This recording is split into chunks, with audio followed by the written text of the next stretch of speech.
ईद का second day, third day उसको अच्छे से सेलिब्रेट किया और जहाँ भी गए उसको अच्छे खाने नोश किए। तो उसके अलावा ये आपको बदहज़मी हो जाती है, आपको जनाब लूज़ मोशंस, डायरिया वगैरह भी हो जाता है, पेट में दर्द उठता है। तो ये सारी सिम्पटम्स हैं, ये सारी अलामात हैं या ये सारे मसाइल हैं जो लोगों को फेस करना पड़ते हैं ईद वाले दिन। तो अब बात कर लेते हैं कि इससे आप कैसे छुटकारा हासिल कर सकते हैं। सबसे पहले आपने ये करना है कि ऑयली ज़्यादा खाने, तली हुई चीज़ें नहीं खानी, ज़्यादा फ्राइज़ की हुई चीज़ें नहीं खानी। उसके अलावा आपने मशरूबात में होममेड और फ्रेश जूसेस लेने हैं। उसके अलावा carbonated drinks, Coke, Sprite, Pepsi और टिन पैक्स वगैरह इसका इस्तेमाल नहीं करना।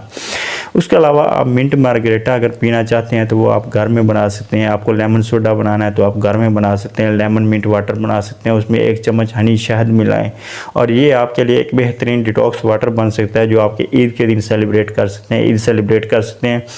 उसके अलावा आपने मिसाला जात या